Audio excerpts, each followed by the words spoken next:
This story is titled, Stepsister Falsely Accused Me of SA, so she and her bro could take my dad's inheritance, but karma hit hard. Hey everyone! If you're enjoying these stories and want to support the channel, don't forget to hit that subscribe button. It really helps our channel. Now let's start the video. OP starts by saying, Hey everyone, I'm Ethan. It's my first time posting here. I told my friend what happened to me with my family. He suggested posting it on Reddit to hear your opinions. Alright, let me set the scene. My 33 male dad married Sam and Katie's mom, Linda. She was 39 back then, and I was 12.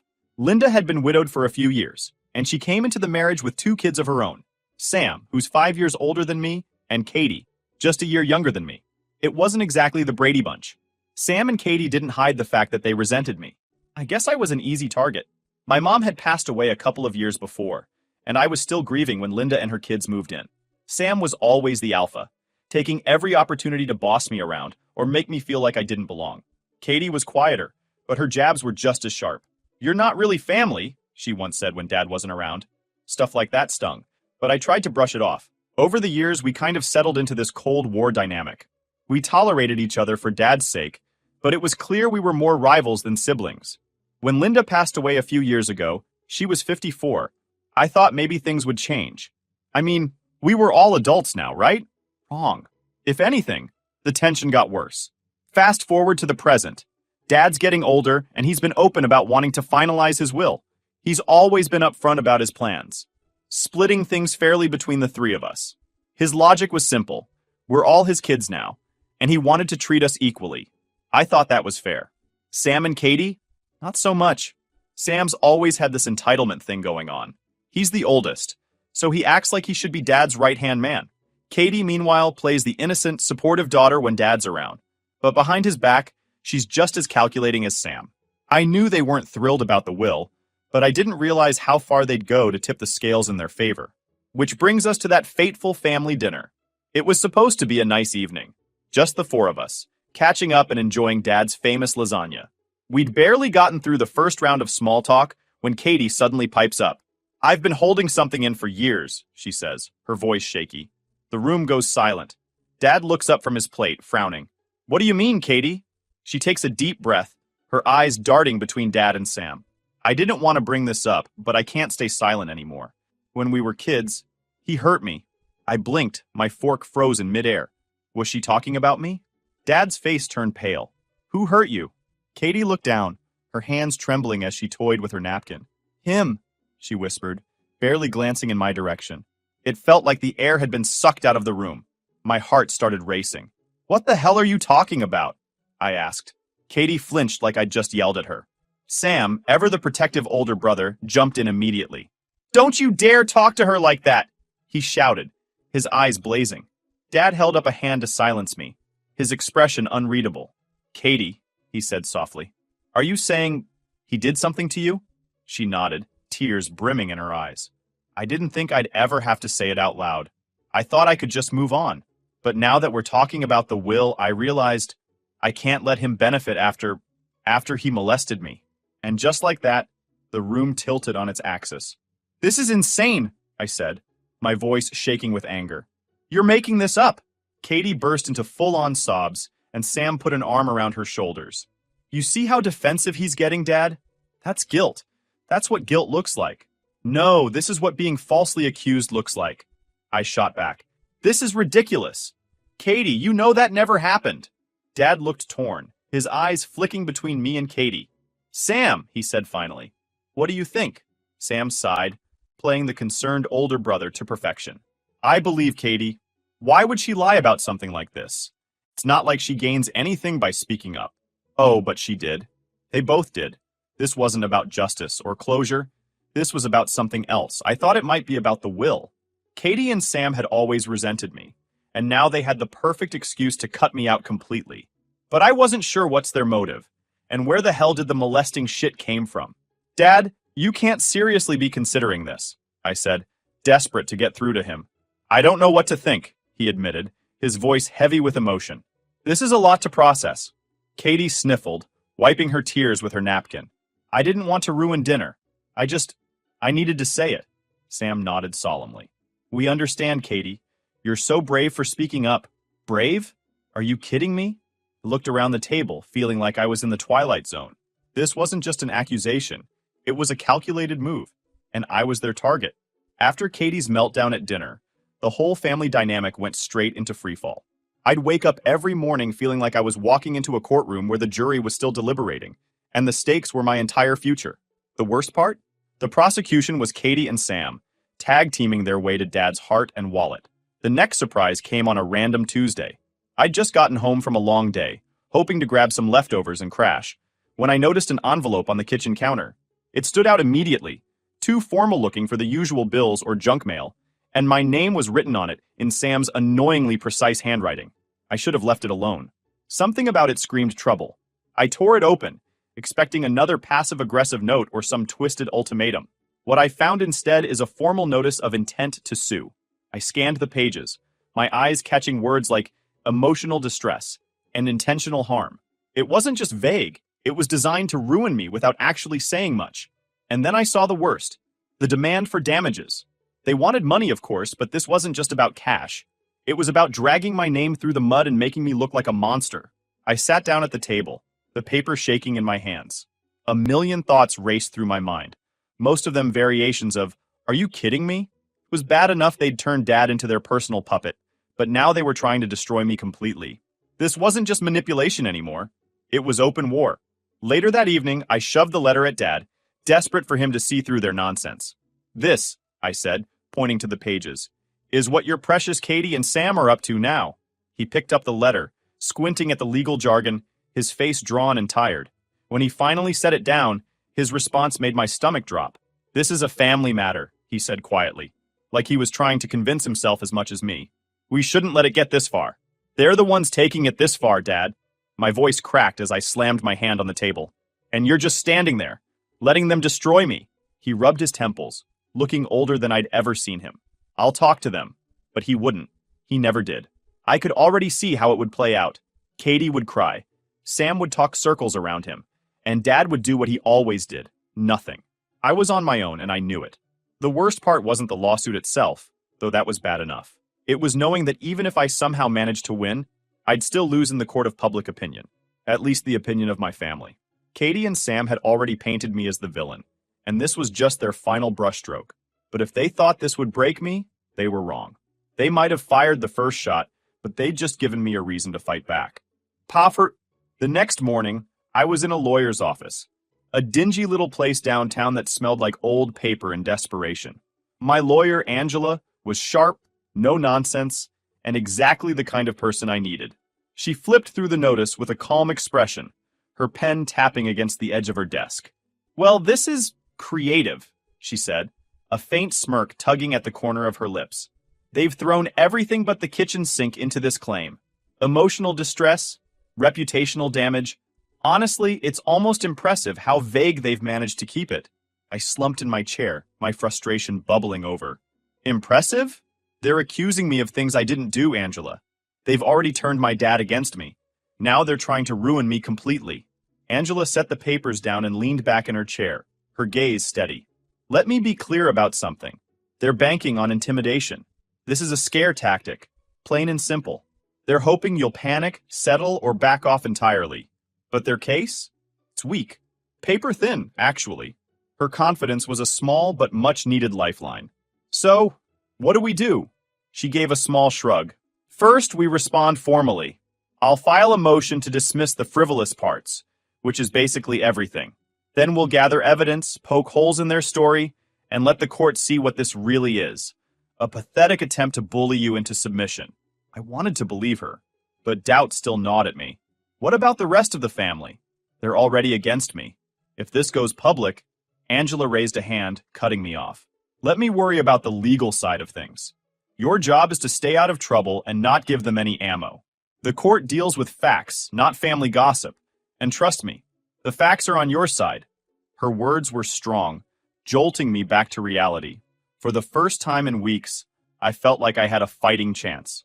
Angela was a professional, and while Katie and Sam might have mastered the art of manipulation, they didn't have the law on their side.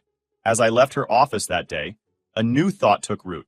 Maybe, just maybe, I could come out of this mess not just intact, but stronger. Katie and Sam might have started this fight, but they'd just made a critical mistake. They underestimated me. I may not know what lies ahead, but I'm feeling optimistic about the lawsuit. I'll keep you guys updated. Update 1 point. Hey guys, it's Ethan. Guess what? The fight turned real when the lawsuit moved forward. Angela worked fast, filing a motion to dismiss the more ridiculous claims in the suit. They've got nothing to stand on, she said, her tone crisp. But we need to be strategic.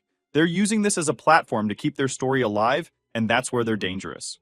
The depositions were brutal. Katie cried through hers, giving vague statements about how my actions had ruined her ability to trust and caused her unimaginable stress. Angela was unshaken. She leaned forward, her tone cutting but calm. Can you provide specific instances of these alleged actions? Katie stammered, her narrative falling apart under scrutiny. She managed to string together a few exaggerated stories, but nothing held up when Angela pressed her for dates or evidence. Sam, of course, tried to play it cool. He spoke in measured tones, giving long-winded explanations that boiled down to nothing concrete. At one point, he said, "This isn't about facts. It's about the impact of his behavior." Angela raised an eyebrow, her voice sharp. "Impact requires evidence. What specific behavior are you referring to?" Sam faltered, and the cracks in their story became impossible to ignore. Equark. Still, even with the lawsuit thing, Katie's accusations started to spread. Sam and Katie didn't just rely on Dad's doubt to do the damage. They worked overtime to make sure everyone in the family heard their version of events. It wasn't direct or confrontational. They were too smart for that. They used insinuation, whispers, and well-timed emotional breakdowns to weave their narrative into every corner of my life. At first, I thought the fallout would stay within our immediate family. But then, at a family friend's wedding, I started noticing the looks. You know the kind. The kind people give when they've heard something they shouldn't have, but can't quite reconcile it with what they know about you. It started small. Aunt Karen, who'd always been a little nosy but warm, suddenly seemed colder. She avoided making eye contact, and when I tried to engage her in conversation, she gave curt, dismissive answers. I didn't think much of it until I overheard her talking to Katie near the dessert table. "I just can't believe he'd still show up to things like this," Karen whispered, glancing in my direction. Katie sighed deeply, playing the victim role perfectly. "It's just something I have to deal with," she said softly, her voice carrying just enough pain to pull sympathy. "I try to stay strong for Dad, but it's hard being around him." Sam, of course, was no less subtle. His weapon wasn't fake tears. It was carefully curated conversations that always left people questioning me. At work, things weren't much better. Word travels fast in families, and it's amazing how little it takes for whispers to seep into other parts of your life. A co-worker I'd been friendly with for years suddenly started canceling our lunch plans, and I caught another one glancing at me warily during a meeting. It wasn't just the looks, though. My world started to shrink. Invitations to family dinners stopped coming. Friends who'd been constant suddenly seemed busy every time I reached out. Even strangers seemed to sense the tension, like it was radiating off me. The worst part? I couldn't do anything about it. How do you defend yourself against something as vague and insidious as an accusation that's never fully stated? Sam and Katie had orchestrated this perfectly, staying just on the edge of outright defamation, but doing enough damage to make me question my place in the world. One afternoon, I ran into an old friend from high school at a coffee shop. Mike had always been straightforward. No nonsense, no beating around the bush. He greeted me with a warm smile, but as we talked, his tone shifted. "So," he said carefully, "everything okay with your family?" I paused, my coffee halfway to my mouth. "Why do you ask?" He scratched the back of his head. "Just, I heard something. From your cousin's sister-in-law, I think? I don't know, man. It sounded heavy. Even here, in this random interaction, the shadow of Sam and Katie's whispers was following me." "What did you hear?" I asked, my voice low. Mike hesitated, then shrugged. "Something about you and Katie not getting along? Look, I don't want to spread gossip. I figured if it was important, you'd tell me." "It's not true," I said firmly, my voice steady despite the storm raging inside me. "Whatever you've heard, it's not true." Mike nodded, but I could tell he wasn't entirely convinced.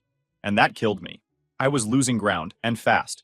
Sam's influence wasn't just about turning Dad against me anymore. It was about isolating me completely. Every interaction felt like a test. Every glance like a judgment. And the worst part was, I knew Sam and Katie were just getting started. They weren't satisfied with planting doubt in Dad's mind. They wanted everyone, family, friends, co-workers, to see me as the villain in their story. And if I didn't find a way to fight back, they'd succeed. I realized that if I stayed passive, their version of the story would be the only one people ever heard. and I wasn't about to let them take everything from me without a fight. After months of back and forth, the judge finally dismissed most of their claims as unsubstantiated and without merit. Katie and Sam's case was reduced to a single minor claim, which Angela settled out of court for a symbolic dollar amount. "It's a win," she said with a triumphant grin. "They didn't want a trial because they knew they'd lose everything. So this is where I am right now. I actually still feel miserable and do not think they will let me on my own. If anything happens, I'll post an update here. Update 2: Hey, it's Ethan. Hear what happened." So Sam's manipulations did not stop. He started taking active moves to take control of Dad's legacy. It became clear during a family dinner, one of the few times everyone was under the same roof. As usual, Katie sat at the edge of the table, silent but visibly distressed. Dad looked distracted, and Sam took full advantage. As plates were being cleared, Sam leaned back in his chair, his voice calm but loud enough for everyone to hear. "Dad's been going through some estate planning," he said, glancing at Katie. "It's been hard, but we're making progress." The room went quiet. Dad shifted uncomfortably in his seat, looking anywhere but at me.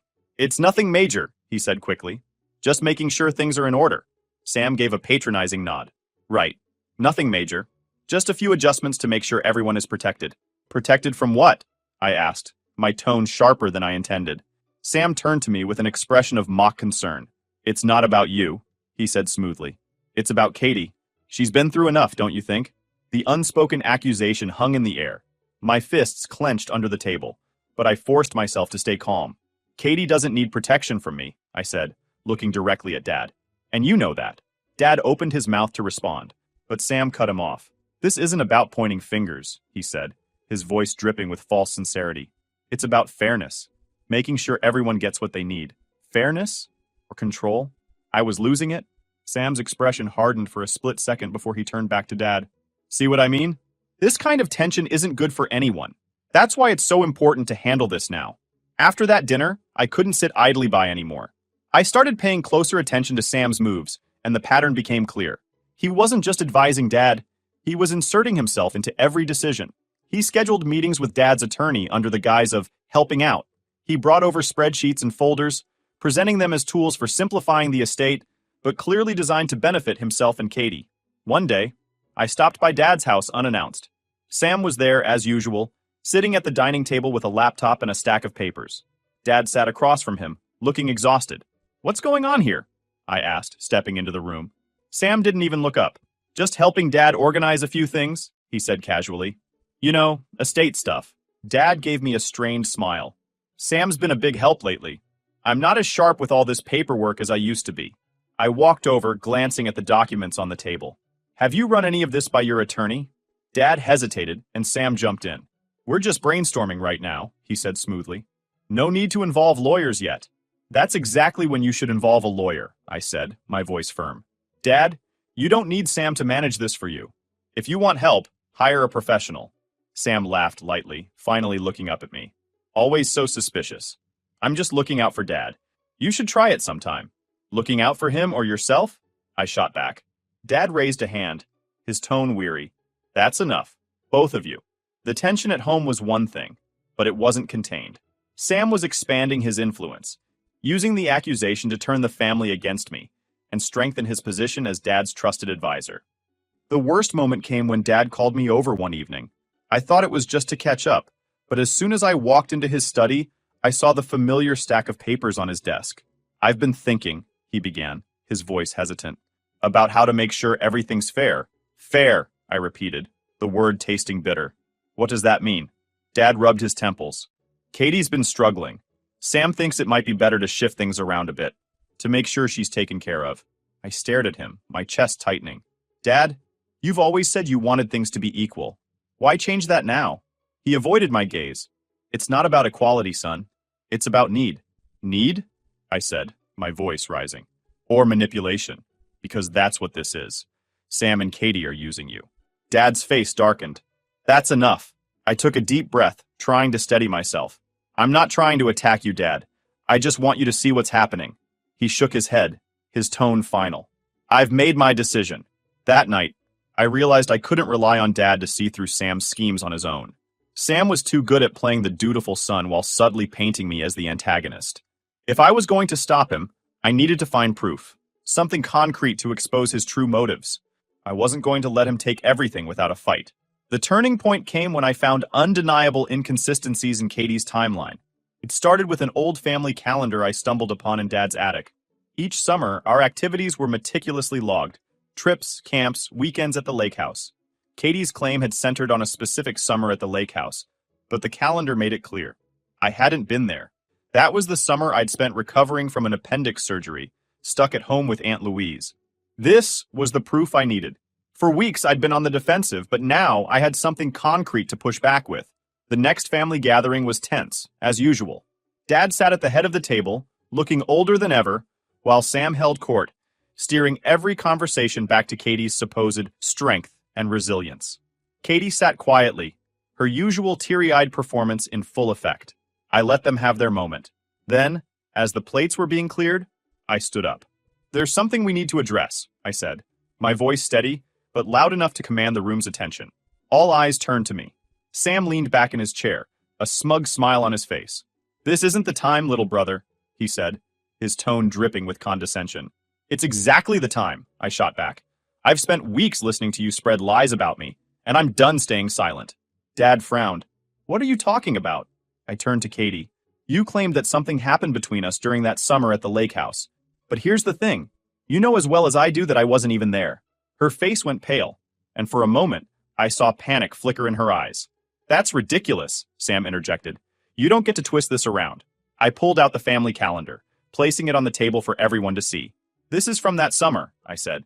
"Every trip, every event, all logged by Dad. And guess what? I spent that summer recovering from surgery, with Aunt Louise, nowhere near the lake house." There was a beat of silence, heavy and oppressive. Dad leaned forward, his brow furrowed as he examined the calendar. "Is this true?" he asked, his voice quiet but firm. Katie stammered, I don't remember every detail. Trauma can mess with your memory." "Convenient," I interrupted, "because your memory just happens to crumble the second there's evidence against it." Sam stood, trying to regain control of the situation. "Look, Dad, this isn't about exact dates. It's about the fact that Katie has been deeply hurt and needs support. Why can't he just own up to that?" "Because there's nothing to own up to," I said firmly. "This has never been about Katie's well-being. It's been about you and her manipulating Dad to get what you want." Sam's face darkened, his usual smugness replaced by something colder. "You think you're so clever, don't you? Trying to turn this around like we're the bad guys." "You are the bad guys," I said, my voice rising. "You've been playing on Dad's emotions, twisting the truth, and using lies to push me out of the family." But it stops here. For the first time, the family didn't immediately jump to Katie's defense. Instead, they looked to Dad, who was staring at the calendar in silence. Finally, he looked up, his expression a mix of confusion and anger. "Katie, why didn't you mention this before? If the timeline doesn't match, how am I supposed to believe the rest of your story?" Katie's tears came then, but they felt more desperate than genuine. "Dad, I didn't mean to. I don't know what to say." Sam stepped in, his voice low and controlled. "She doesn't have to explain herself to him. We're trying to protect her, not put her on trial again." "No one's on trial," Dad said, his tone sharper than I'd heard in months. "But if what he's saying is true, then I need to reevaluate everything. I can't just ignore this." The rest of the evening passed in a blur. Katie retreated into silence, and Sam, for all his composure, seemed rattled. I could feel the shift in the air, subtle but significant. For the first time, the family wasn't blindly accepting their version of events. It wasn't a complete victory, but it was a start. Sam and Katie's hold on Dad was weakening, and now I had something I hadn't had in weeks. Hope. As I left that night, Dad stopped me at the door. "I need time to think," he said. "But I'm glad you spoke up." It wasn't forgiveness or resolution, but it was something. And that was enough for now. This is where I am at right now. I am not satisfied with this confrontation yet. I'll think about the next move and keep you updated. Stay tuned. Final update? Hola, Zrinya. It's Ethan again. So, after confronting Sam and Katie, things in the family didn't magically fix themselves. But the cracks in their story were now visible, and I wasn't about to let them patch them up with more lies. I kept my distance for a while, letting the weight of the truth settle in. Sometimes, the best way to fight back isn't with another move. It's by giving people enough rope to hang themselves. The unraveling began sooner than I expected. Katie, who had always relied on the fragility of her victim persona, started slipping. The more people questioned her story, the more inconsistencies came to light. At a family gathering a few weeks later, she made the mistake of elaborating. It wasn't just the lake house, she told Aunt Louise in a hushed tone that wasn't as hushed as she thought. There were other times, too.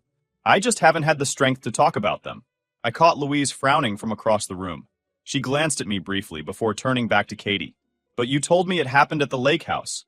That was the one place you were certain about, Katie stammered, trying to backtrack. It's hard to keep it all straight. It was a long time ago.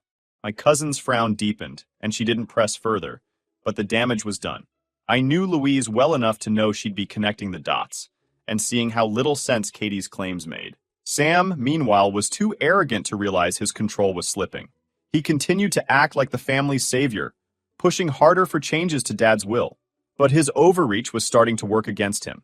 I learned from Dad's attorney, a no-nonsense woman named Ms. Taylor, that Sam had been calling her incessantly.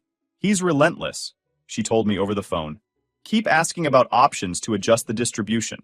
Did he ask you to exclude me entirely? I asked, already knowing the answer. There was a pause. Let's just say he's been persuasive about reallocating assets to better support Katie. Of course he has, I muttered. Thanks for letting me know. Ms. Taylor's tone sharpened. For what it's worth, I've worked with your father for years. He's a fair man. I think he's starting to see through their intentions. It was a small reassurance, but enough to push me forward. The real turning point came when Katie and Sam's greed finally outpaced their planning. Sam, emboldened by what he thought was his dominance, pushed Dad to sign a new version of the will. What he didn't realize was that Dad had grown suspicious since the calendar incident. Instead of signing blindly, Dad asked to meet with Ms. Taylor first. At that meeting, Sam showed his hand. He brought Katie along, both of them insisting that the changes were urgent. Katie cried, of course, and Sam spun his usual tale about protecting the family. But Ms. Taylor, sharp as ever, asked one simple question. Why the urgency? Has there been a change in circumstances? Sam faltered, caught off guard. Well, Katie's been struggling, and we want to make sure she's taken care of before things get complicated. Complicated how? Ms. Taylor pressed. Katie started crying harder, but it wasn't enough to distract from the fact that Sam didn't have a real answer. Dad, sitting silently through the exchange, finally spoke. I don't think we need to make any changes right now, he said, his tone calm but firm. I'd like to take some time to review everything. Sam's face hardened, but he couldn't argue without looking suspicious. Katie shot him a panicked look, but he just nodded tightly. They left the meeting empty-handed. When Dad told me about the meeting later, I could see the shift in his demeanor. He wasn't fully on my side yet, but he was starting to question everything. I don't like feeling rushed, he admitted. And Ms. Taylor's right. There's no reason to make hasty decisions. Good, I said, because hasty decisions are exactly what they want. In the weeks that followed, Sam and Katie's desperation became more apparent. They started pushing harder, but their tactics were unraveling. Family members who had once avoided me were now asking questions. Aunt Louise and uncles, even some of the cousins. One by one, they began to see through the facade. The final blow came during another family dinner, one that Sam had insisted on hosting. He'd planned it as a way to bring everyone together, but it quickly turned into his undoing. Midway through the evening, Aunt Louise stood up, clearing her throat. Katie, I have a question, she said, her tone unusually stern. Katie froze. What is it? Louise folded her arms. You've said a lot about what happened, but the more you talk, the less sense it makes. You say it was the lake house, but you've also said it wasn't. And now you're saying there were other times? Which is it? Katie's face went pale. I don't remember everything exactly. Convenient, Louise said. Because I've talked to others, and none of it adds up. Sam jumped in. That's enough. This isn't an interrogation. No, it's not, Louise shot back. But if you're going to accuse someone of something so serious, you'd better have the truth to back it up. The room fell silent, and all eyes turned to Katie. For the first time, she didn't cry. She didn't say anything. She just sat there, looking like a deer caught in headlights. After that night, Sam and Katie's grip on the family crumbled entirely. Dad, finally recognizing the harm they had caused, took decisive action. Without a word to them, he discreetly removed both Sam and Katie from the will, undoing the manipulative changes Sam had snuck in. He didn't need to confront them. His silent resolve made his stance crystal clear. As for me, I didn't lift a finger. I didn't need to. Their desperation, lies, and greed did all the work for me. They isolated themselves, leaving behind nothing but the chaos they created. Karma handled the rest. In the end, I walked away with my integrity intact, and my family finally beginning to rebuild trust in me. The inheritance? That was irrelevant. What mattered was that the truth was out, and Sam and Katie had no one to blame but themselves.